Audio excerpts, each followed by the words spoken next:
Selamat pagi Bapak Ibu semuanya. Dalam tahun 2024 ini terdapat perubahan yang cukup signifikan terkait dengan penghitungan PPh pasal 21 sebagaimana diatur dalam PP 58 tahun 2023 dan PMK 168 tahun 2023. Nah, bagaimana peraturan tersebut dan apa bedanya dengan penghitungan PPh pasal 21 tahun sebelumnya? Nah, dalam kesempatan ini kita akan membahas masalah perbandingan PPh pasal 21 tahun 2023 dengan penghitungan PPh pasal 21 yang mulai berlaku tahun 2024 ya, yang biasanya dikenal dengan istilah tarif efektif rata-rata. Nah, pada dasarnya di tahun 2024 ini sebenarnya berlaku tidak hanya tarif efektif rata-rata, tapi juga masih berlaku tarif PPh pasal 21 yang biasa kita kenal, dan juga terkait dengan masalah penghitungan PPh pasal 21 yang bersifat final, yaitu untuk pesangon dan pensiun ya, atau JHT, THT yang dibayarkan sekaligus. Jadi dalam tarif PPh pasal 21 sebelumnya kita sudah cukup hafal ya, bahwa PPh pasal 21 itu dikenakan dengan tarif pasal 17 dengan lapisan sampai dengan 60 juta adalah 5%, 60 sampai 250 juta adalah 15%, 250 sampai 500 juta adalah 25%, 500 juta sampai 5 miliar adalah 30%, dan di atas 5 miliar adalah 35%. Nah, sejak 1 Januari 2024 berlaku adanya tarif efektif rata-rata yang biasa kita sebut TER. Di sana ada dua kelompok. Pertama adalah kelompok TER harian dan kelompok TER bulanan. Kelompok TER harian ini digunakan untuk pemotongan PPh pasal 21 pegawai tidak tetap atau pegawai harian. Pertama adalah sampai dengan 450.000 sehari maka dikenakan 0%. Sedangkan 450.000 sampai dengan 2,5 juta sehari maka dikenakan 0,5%. Nah, kemudian bagaimana kalau sudah melewati 2,5 juta? Maka di sini akan dikenakan tarif umum seperti biasa. Untuk masalah teknisnya nanti akan kita bahas. Sedangkan untuk PPh final masih berlaku seperti biasa ya, untuk pesangon sampai dengan 50 juta 0%, 50 juta berikutnya 5%, 400 juta berikutnya 15%, dan selebihnya adalah 25%. Sedangkan untuk pensiun, CHT, THT dibayar sekaligus. 50 juta pertama 0%, selebihnya adalah 5%. Nah, kemudian apa bedanya penghitungan PPh pasal 21 untuk tahun 2023 dan sebelumnya dengan 2024? Nah, kita akan golongkan sesuai dengan penggolongan pegawai tersebut. Pertama, untuk pegawai tetap di sini ada perbedaan, yaitu terkait dengan masalah penghitungan massa. Dalam penghitungan massa untuk tahun 2023 atau sebelumnya, kita kenal bahwa dihitung berdasarkan penghasilan bruto, kemudian dikurangi dengan adanya hak pengurang yaitu biaya jabatan sebesar 5%, tapi maksimal 500.000 sebulan, iuran pensiun seperti JHT, jaminan pensiun atau DPLK yang menjadi beban karyawan, dan juga PTKP. Kemudian tarif yang berlaku adalah tarif pasal 17. Nah, dalam penghitungan sebelumnya kita dikenal harus membedakan antara penghasilan teratur dan penghasilan tidak teratur. Di mana penghasilan teratur dalam penghitungannya nanti dikalikan 12, kemudian nanti akan ditambah penghasilan tidak teratur, yang kemudian nanti dihitung PPh pasal 21 untuk yang teratur berapa, tidak teratur berapa. Nah, ini ribetnya adalah sebenarnya di sini. Sedangkan untuk penghitungan PPh pasal 21 dengan TER yang mulai berlaku 2024 ini, untuk penghitungan PPh pasal 21 sebagai tetap massa, maka di sini langsung menggunakan penghasilan bruto ya, yaitu total penghasilan baik itu gaji, tunjangan maupun iuran pensiun ya, yang menjadi Penghasilan bruto yaitu baik itu gaji, tunjangan maupun premi asuransi kesehatan, jiwa, kecelakaan, dwiguna dan asuransi beasiswa seperti biasa ya. Maka kemudian penghasilan bruto tersebut tidak perlu dikurangi dengan apa? Dengan biaya jabatan atau iuran pensiun atau PTKP dalam bulan yang bersangkutan, tapi langsung dikalikan dengan tarif TER. Ini menggunakan tarif bulanan. Sebagaimana tadi di atas bahwa tarif bulanan di sini ada 3 kelompok yaitu TER A. Ini nanti ada 44 tarif ya. Digunakan untuk apa? Untuk yang berstatus TK0, TK1 dan K0. Sedangkan tarif TER B ada 40 tarif itu digunakan untuk dengan status PTKP TK2, K1, TK3 dan K2. Sedangkan TER C ini ada 41 tarif itu hanya digunakan untuk yang berstatus K3. Nah, kemudian untuk masa Desember atau ketika karyawan itu berhenti atau pindah tengah tahun, maka penghitungannya masih sama dengan penghitungan tahun-tahun sebelumnya. Ya. Kita contoh misalkan kita akan melakukan penghitungan baik yang berdasarkan aturan lama maupun yang aturan baru. Misalkan ada karyawan, dia berstatus TK0 dengan gaji pokok 10 juta, tunjangan kinerja 1 juta, kemudian dia ada premi asuransi yang menjadi beban perusahaan adalah 500.000, sehingga objeknya totalnya adalah 11.500.000 untuk yang penghasilan teratur. Kemudian misalkan dalam bulan Januari ada penghasilan tidak teratur, misalkan bonus ya. Maka untuk menghitung PPh pasal 21 di masa yang lalu, maka kita harus menghitung 2 kali, yaitu menghitung PPh pasal 21 untuk yang teratur dan total. Nah, untuk yang teratur, maka kita hanya memasukkan penghasilan yang teratur saja, yaitu gaji pokok, tunjangan, premi asuransi adalah 11.500.000, kemudian dikalikan 12 berarti 138 juta, dikurangi dengan biaya jabatan 1 tahun maksimal adalah 6 juta, kurangi iuran pensiun, beban karyawan 1 tahun sehingga total pengurang 8.400.000. Sehingga penghasilan neto setahun itu 129.600.000 ya. Kemudian dikurangi PTKP 54 juta, PKP-nya adalah 75.600.000, sehingga PPh pasal 21 setahun adalah 5.340.000. Nah, untuk PPh pasal 21 teratur sebulan tinggal dibagi saja 12 sehingga 445.000. Kemudian karena ada penghasilan tidak teratur, maka kita hitung lagi atas penghasilan secara total, yaitu penghasilan teratur yang 11.500.000 sebulan tadi, kemudian dikalikan 12 yaitu Januari sampai Desember, baru ditambahkan dengan penghasilan yang tidak teratur 20 juta dan dikurangi dengan biaya jabatan 1 tahun, iuran pensiun 1 tahun. Di sini akan ketemu penghasilan netonya 149.600.000, kurangi PTKP sehingga penghasilan kena pajaknya adalah 95.600.000 dan PPh setahun adalah 8.340.000. Dengan demikian bisa kita ketahui bahwa PPh tidak teratur itu adalah PPh setahun untuk total ya, dikurangi dengan PPh setahun untuk yang penghasilan teratur sehingga totalnya adalah 3 juta ya. Nah, PPh pasal 21 bulan Januari itu berarti PPh 21 penghasilan teratur ditambah tidak teratur yaitu 3.445.000. Nah, sekarang kita coba akan berpindah untuk yang TER tahun 2024. Maka kita tidak mempedulikan apakah ini penghasilan teratur atau tidak teratur. Begitu juga kita akan tidak menghitung faktor pengurang baik itu biaya jabatan, iuran pensiun maupun PTKP. Jadi kita lihat di sini. Gaji pokok 10 juta, tunjangan kinerja, premi asuransi, ini totalnya adalah 11.500 ditambah dengan yang penghasilan tidak teratur ya.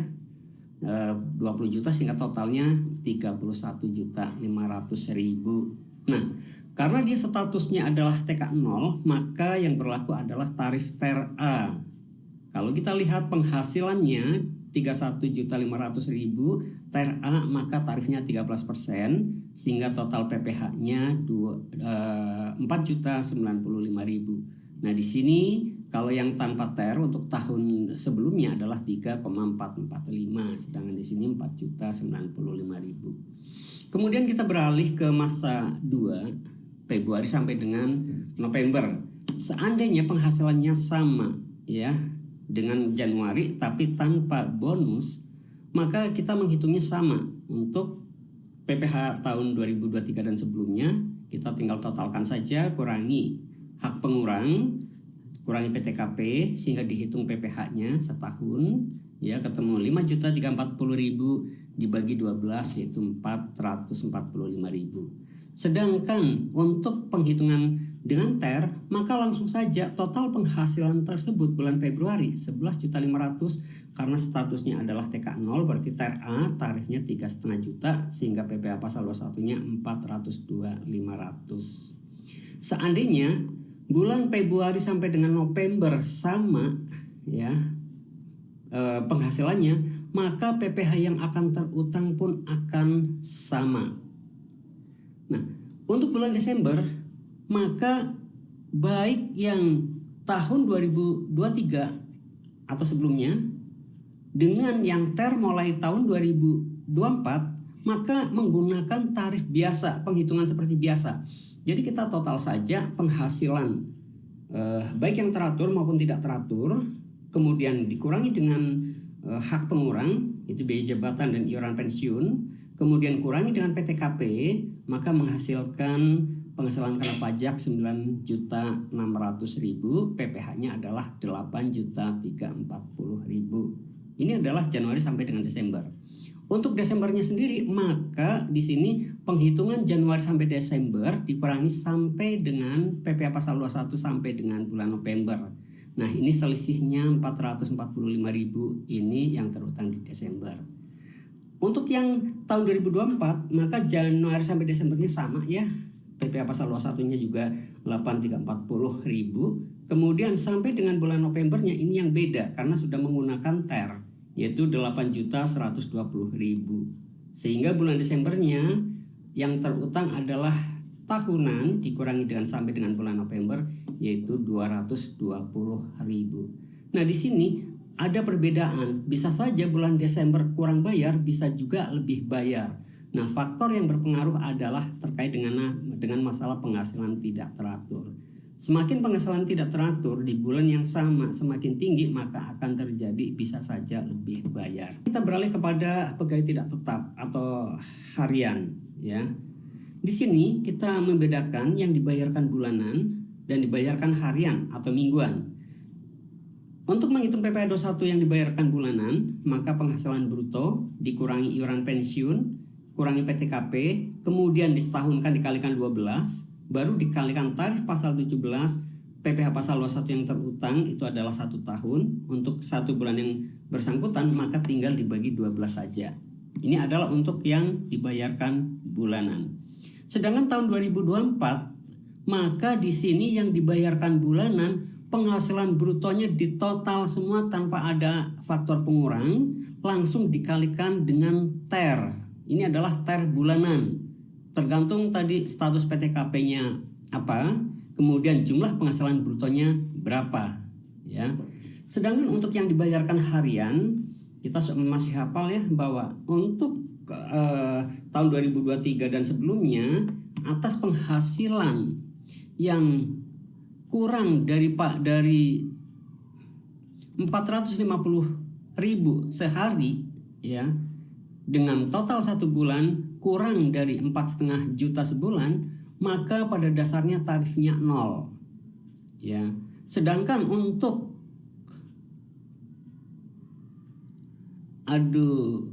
ini salah ya, salah. Oke, kita lanjutkan saja, nanti ini akan diganti ya. Ini 450. Oke, yang ini benar. Kemudian di sini oke, ternyata benar ya. Untuk yang dibayarkan harian, apabila satu hari kurang dari 450.000, di mana satu bulan kurang dari 4,5 juta, maka tarifnya adalah 0%. Sedangkan apabila satu hari lebih dari 450.000 tetapi satu bulan kurang dari 4,5 juta, maka PPh pasal 21-nya dihitung dari penghasilan bruto dikurangi dengan PTKP sehari 450.000. Tentu saja ini tergantung berapa hari, baru dikalikan tarif pasal 17. Sedangkan apabila dalam satu bulan dibayarkan lebih dari 4,5 juta, maka penghasilan bruto dikalikan penghasilan bruto dikurangi dengan PTKP harian sebenarnya, yaitu PTKP setahun dibagi dengan 360.000. Hasilnya dikalikan tarif pasal 17. Nah, ini adalah penghitungan tahun 2023 dan sebelumnya. Sedangkan untuk penghitungan PPh 21 tahun 2024, maka di sini yang dibayarkan harian 0 sampai 450.000 sehari, maka 0%, prinsipnya sama. Kemudian 450.000 sampai dengan 2,5 juta, maka dikenakan TER dengan tarif 0,5%. Sedangkan apabila lebih dari 2,5 juta, maka penghasilan brutonya dikalikan 50%, kemudian dikalikan tarif pasal 17. Sebagai contoh, apabila dibayarkan bulanan, ya misalkan Tuan N dengan status TK 0 memperoleh penghasilan dari Januari sampai dengan Desember. Misalkan datanya seperti ini, Januari sampai dengan Desember, maka karena status TK 0 maka menggunakan TER A. Nah, kita tinggal tiap bulan, mohon maaf, ini untuk perbandingan. Ini sebagai contoh untuk pegawai tidak tetap yang dibayarkan bulanan. Misalkan Tuan N dengan status TK 0 memperoleh penghasilan dari Januari sampai dengan Desember sebagai berikut. Januari 4 juta, Februari 7 juta, Maret 1 juta, dan seterusnya sebagaimana data di sini. Maka untuk penghitungan PPh pasal 21 tahun 2023 dan sebelumnya, ya, maka di sini dikalikan 12 dulu untuk menghitung penghasilan setahun. Ini misalkan yang 4 juta, maka 48 juta kalikan 12 ya. Sehingga kemudian dikalikan tarif pasal 17 karena masih di bawah 60 juta, maka kena 5%. Ya. Kemudian yang Februari karena 7 juta dikalikan 12 adalah 84 juta, maka kena tarif 5% dan 15%. Totalnya PPh pasal 21-nya adalah 550.000 dan seterusnya. Nah, sedangkan untuk mulai 2024 menggunakan TER, ya, maka di sini karena statusnya TK 0 maka menggunakan TER A. Bulan Januari 4 juta berarti tarifnya 0%. Tidak ada pemotongan PPh 21. Bulan Februari 7 juta maka 1,3%.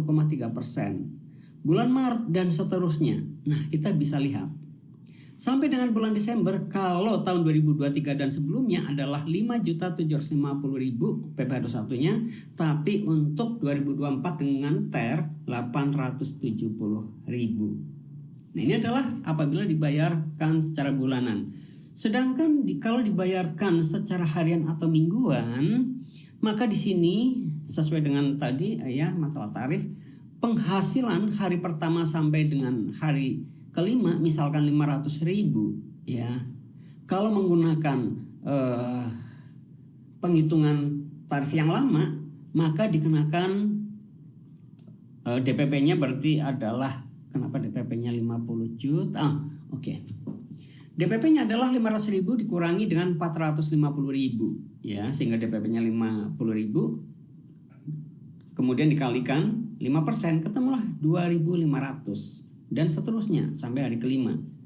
Sedangkan untuk menggunakan tarif TER, karena dia statusnya adalah TK 0, penghasilan 500.000 sudah kena tarif 5,5% ya.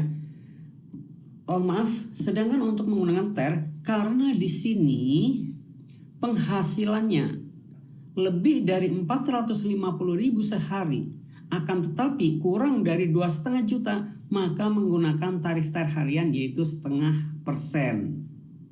Sehingga PPh pasal 21-nya sehari adalah 2.500.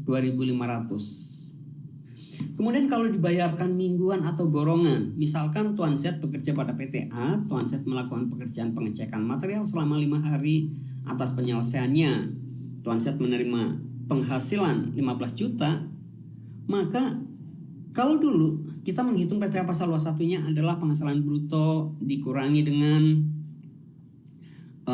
PTKP harian, sebenarnya dikalikan dengan tarif ketemulah 712.500 ya.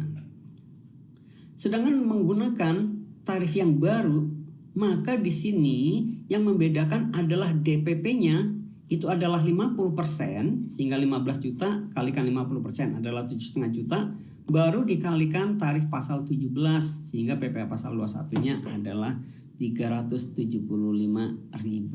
Nah, sekarang satu lagi adalah untuk non pegawai. Untuk non pegawai tahun 2023 dan sebelumnya kita bisa bedakan menjadi 3. Pertama, untuk peserta kegiatan, maka di sini penghasilan bruto dikalikan tarif pasal 17. Nah, untuk tahun 2024 ini tidak berubah ya. Untuk peserta kegiatan, yang berubah adalah kemudian mantan pegawai dan penarikan dana pensiun, maka disamakan dengan peserta kegiatan, langsung DPP penghasilan bruto kalikan tarif pasal 17. Nah, kemudian yang berubah adalah untuk komisaris dewan pengawas, dulu mantan pegawai masuknya di sini ya, tahun 2023 adalah penghasilan bruto kalikan tarif pasal 17, akan tetapi untuk komisaris dan dewan pengawas tahun 2024 maka menggunakan tarif TER, penghasilan bruto kalikan tarif TER. Sedangkan untuk pemberian jasa tahun sebelumnya 2023 dan sebelumnya adalah 50% kalikan penghasilan bruto, kemudian di sini kalikan tarif pasal 17. Nah, di sini yang menarik adalah untuk komisaris dewan pengawas, mantan pegawai dan pemberian jasa, maka PPh pasal 21-nya dihitung secara kumulatif sampai dengan bulan-bulan sebelumnya ya. Akan tetapi untuk mulai tahun 2024, maka untuk pemberian jasa lainnya ataupun tadi komisaris segala macam, ini tidak dihitung secara kumulatif. Yang penting penghasilan brutonya dikalikan 50% kalikan pasal 17. Jadi yang membedakan untuk pemberian jasa semula kumulatif menjadi tidak kumulatif. Nah, sekarang kita contoh. Contoh misalkan untuk peserta kegiatan ini tidak berubah, jadi tidak perlu kita bahas ya. Nah, sekarang untuk yang komisaris dewan pengawas, ini seringkali di perusahaan sudah ada dewan pengawas atau komisarisnya ya, jadi perlu kita perhatikan. Misalkan Januari sampai dengan Desember dibayarkan sebesar 60 juta masing-masing bulan, sehingga totalnya 720 juta. Untuk penghitungan PPh pasal 21 tahun 2023 dan sebelumnya, maka kita harus memperhitungkan penghasilan bruto kumulatifnya ya. Di sini bulan pertama 60 juta, PPh-nya 3 juta. Februari 60 juta lagi, penghasilan kumulatifnya 120 juta. PPh pasal 21-nya adalah 9 juta. Ini sebenarnya sudah memperhitungan dikurangi PPh pasal 21 sebelumnya dan seterusnya, sehingga ketika sampai dengan bulan Desember totalnya 84 juta. Nah, sedangkan untuk tahun 2024 maka di sini menggunakan tarif TER, penghasilan brutonya dikalikan 50%. Ya, jadi dengan demikian bulan Januari 60 juta kalikan 50% berarti 30 juta. Misalkan statusnya TK 0 maka menggunakan tarif TER. Nah, tarif TER-nya ketemu sehingga PPh pasal 21-nya adalah bulan Januari 12 juta. Apabila penghasilan bulan Februari sampai dengan Desember, maka di sini juga PPh pasal 21-nya akan sama. Sehingga kalau di total PPh pasal 21-nya 144 juta. Nah, ini jauh lebih tinggi dari tahun sebelumnya. Ini perlu kita hati-hati. Sedangkan untuk pemberian jasa, maka penghitungan PPh pasal 21-nya hampir sama. Hanya saja ya, untuk tahun 2023 dan sebelumnya menggunakan kumulatif. Dengan demikian Januari sampai dengan Desember, karena kumulatif ini nanti tarif pajaknya akan semakin tinggi. PPh pasal 21-nya pun akan semakin tinggi. Tapi dengan TER maka dia tidak memperhitungkan kumulatif, sehingga dari bulan Januari sampai dengan Desember apabila penghasilan brutonya sama, maka PPh pasal 21-nya adalah sama. Nah, apakah penghitungan PPh pasal 21 tahun 2024 menjadi semakin ribet? Sebenarnya mudah saja. Bapak Ibu tinggal menggunakan program yang kami sediakan, hanya 3 langkah pengisian. Pertama adalah isi sheet ID atribut, ini berisi data perusahaan, kemudian jenis-jenis penghasilannya, ya di sini jenis penghasilan dan juga potongan, dan juga masalah jam sostek ya, silahkan diisi penghasilannya. Kemudian di sini juga Bapak Ibu tinggal mengisi data pegawai hanya sekali atau ada tambahan perubahan data pegawai ya. Ini tinggal kita isi saja NIK-nya, NPWP ya, kemudian nama pegawai, jabatan, kemudian status dan seterusnya, mulai kerja kapan, akhir kerja ya. Nah, dari sini ketika kita sudah mengisi data pegawai, ini silahkan bisa diisi untuk ribuan karyawan pun tidak masalah. Maka di bulan Januari sampai dengan 12 sudah langsung muncul data pegawainya dan juga nama-nama penghasilan dan potongannya. Bapak Ibu tinggal isi saja. Bulan Januari, bulan Februari, bulan Maret dan seterusnya ini tinggal isi saja ya, sampai dengan bulan Desember. Nah, program ini akan langsung menghitung berapa PPh pasal 21 untuk masa Januari ya, berapa PPh pasal 21 masa Februari, masa November, bahkan masa Desember yang dihitung secara tahunan. Di sini sudah otomatis semua. Jadi tidak perlu Bapak Ibu khawatir. Begitu juga untuk non pegawai, maka Bapak Ibu tinggal masukkan saja data-datanya ya, data-datanya misalkan di sini adalah nama, kemudian NPWP-nya, status PTKP-nya, kalau pegawai harian jumlah hari kerja, kemudian pembayarannya, maka di sini sudah otomatis menghitung PPh pasal 21 yang terutang. Dan ini sesuai dengan peraturan yang berlaku sejak 1 Januari 2024. Oke. Penghitungan ini begitu mudah, begitu cepat dan akurat. Nah, untuk mengetahui lebih lanjut, Bapak Ibu bisa melihat dalam deskripsi di bawah ini untuk melihat tutorial bagaimana penggunaan program ini, bagaimana advantage-nya. Silahkan bisa dilihat di tutorial di bawah ini.